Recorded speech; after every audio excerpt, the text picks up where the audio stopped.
The next mega patch for Star Citizen could be days, maybe even hours away, and it's going to be one of the most important tech updates that this game has seen in years. Every now and then, Star Citizen's core tech hits a major milestone, whether it's multi-crew ships to procedural planets to entire city planets, and now this. It may even be one of the most important tech hurdles the game has ever seen.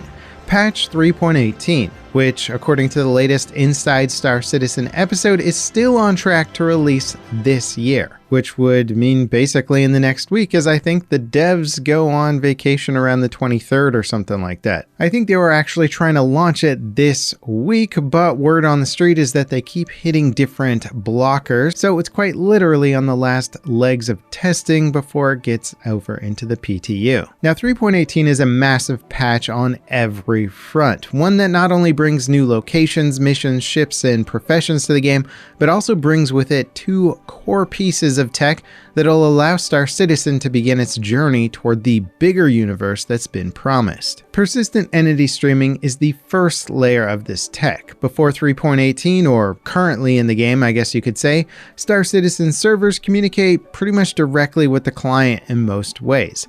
However, with 3.18, most of that information will be routed through a replication layer server. That server will be tracking all objects in the universe and storing that data. A neat feature that this will enable right off the bat is persistent objects, meaning that if you throw a box from, say, your spaceship and it falls down onto a planet in a forest somewhere, that box's location is recorded and saved so that if at any point down the road someone else happens to be there in that forest, they'll find the box that you dropped. Now scale this up to everything in the universe, from dead bodies to entire spaceships, and Star Citizen's universe all of a sudden becomes something that feels lived in. It's cool tech for sure, but it doesn't even come close to representing the importance of the replication layer. This replication layer is step one to server meshing, which will allow Star Citizen to finally break up the workload of planets, ships, and backend systems onto multiple servers and begin to increase the scope of the game in massive ways. The devs have had to literally recode the entire way the game communicates with the servers and then the client to make 3.18 work, and I think just about every system in the game was more or less affected by it. Hence, the crazy long amount of testing and bug fixing that's been known would be a part of this update. And as if all of that cool stuff is not enough for 3.18, it's also bringing with it the new Gen 12 render engine. Basically, Star Citizen has been built off the CryEngine, which was using some render tech that's basically about 20 years old at this point. The devs have completely rewritten the render engine so that it can take advantage of new updated technologies, begin to optimize, and start to integrate things like Vulkan and other modern APIs to improve the visuals, performance, and frame rate. It's a huge step, and like persistent entity streaming, really just the beginning of some monumental changes for the game. And then of course there's just the basic features being added with 3.18. New locations like Dayamar crash sites featuring downed MSRs and 600i spacecraft for missions and explorations, including hostile AI that will patrol the sites. New river locations are being added to both Microtech and Hurston with greater visual fidelity. Sand caves are being added to the game with very cool new visual styles. I don't know if that means that they're deleting the old caves, but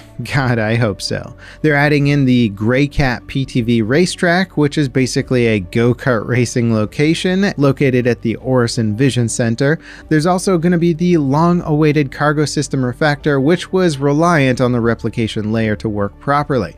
This will make it so that all ship cargo will now track on ship cargo grids, can be physically moved or even stolen, and will persist as ships are destroyed, allowing for actual piracy of cargo haulers. And because piracy gameplay loops are coming, so is an evolved prison system featuring gameplay missions while inside prison, such as taking some contracts to potentially shank a fellow inmate. Good times. Now, one of the bigger location reworks of this update is the new security Post Kareah, called a reactivation of security Post Kareah. This base station will be supposed to function as an active station with guards, patrols, and some now stealable contraband. This is going to change a lot about the way crime stats work and how to get rid of them, plus it may offer a new high-risk, high-reward opportunity for breaking into security Post Kareah to steal its contraband. Now, Orison, the gas giant, is finally getting its own series of missions on new floating platforms around the planet.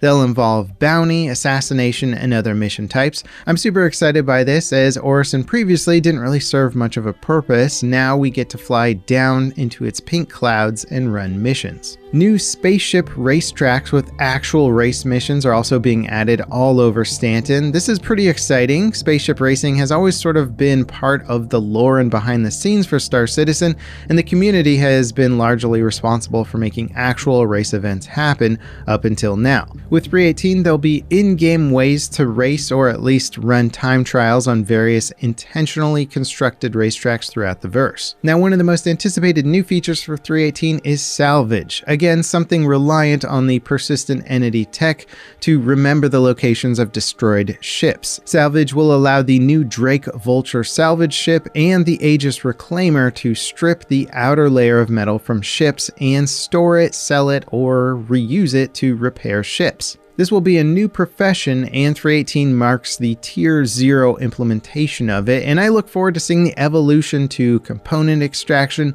and hole munching as well. Plus, this will likely integrate with more advanced repair functionality that will also come at a later date. The multi-tool is also getting a cool salvage upgrade, which will be able to repair ships as well. This will be pretty interesting. After getting into a firefight with another ship and sustaining some damage, you'll be able to EVA and actually repair your own ship using the materials that you salvage off of maybe a derelict enemy ship. It's super cool, and the first time that we actually get to see this kind of repair tech in the game. It's all very exciting, and despite waiting for these updates for the majority of 2022, the wait is getting that much more difficult now, knowing that it's just extremely close to launching.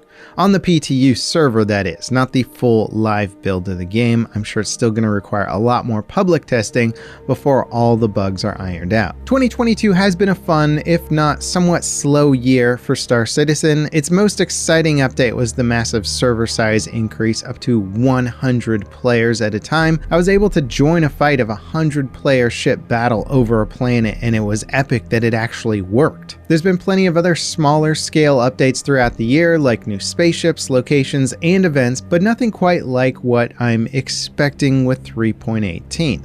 Next year, we'll be getting a timeline and plan for what to expect throughout the year, and I truly hope that 3.18 is the beginning of a tidal wave of big, important changes for the game. It's been extremely fun following Star Citizen for 2022. I think it's the first year that I've been locked into Star Citizen news from January through December, and I imagine that it'll be the same next year. The road to 4.0 and potentially a real Squadron 42 release date, at least announcement, could await us next year. Who knows? I hope you guys have enjoyed my Star Citizen coverage in 2022, and I'll definitely be here next year, as I'm sure the excitement is only going to grow. Now, if you want to stick on the Star Citizen content, why don't you check out this 100-player ship battle that I got involved with. It was kind of an epic experience, sort of the first time it's ever happened in Star Citizen, and I'm just honored that I got to be involved and document it for everyone to watch. As always, guys, thanks for watching, and I'll catch you next time. This is Level Cap, signing off.